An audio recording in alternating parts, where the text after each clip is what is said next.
Just a reminder, IIABDFI. Longtime readers have heard it from me more times than anyone would care to count. IIABDFI, once again in this edition of Stuart's Audacity Tips. This is undoubtedly my most important and most repeated tip for Audacity and for everything.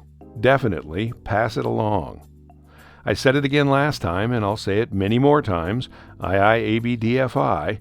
If it ain't broke, don't fix it. And no sooner had I finished the previous column than I ran up against yet another instance of why this is such an important maxim. Last time I also said, and I quote myself, "As for Audacity on Tahoe, 3.7.5 runs fine as far as I've seen thus far." End quote. And while that remains true for Audacity itself, Tahoe threw me a curveball that proved to be quite irritating, and which I hope gets fixed in a point release as soon as possible. See, I use an external drive to store my project files. The internal drive on my laptop has no data, only the OS and applications.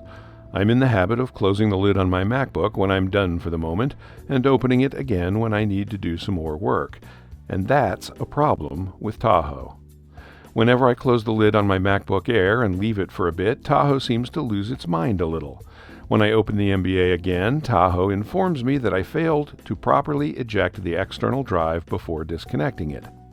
This is followed by a notification from Dropbox that my Dropbox folder, which is on the external drive, is not available, and I need to either choose a new Dropbox folder or quit Dropbox. If I choose the latter, I can then restart Dropbox and everything seems to be fine.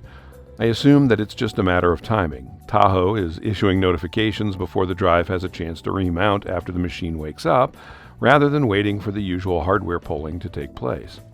In the long run, this is a minor annoyance. I'm not losing data, just time while I restart Dropbox every time my computer takes a nap. But it's a great example of how annoying things can get if you jump into new software without a thorough test, just because it's new. Fortunately for me, this is happening on the machine I use specifically to test new software, including Mac OS versions.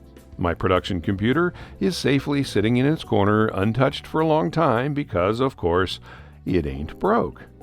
So take it from me, yet again, don't risk your production workflow just because the new thing looks shiny. Let me, and others like me, wring out new software and make our recommendations before you jump. It's the least I can do for my loyal readers.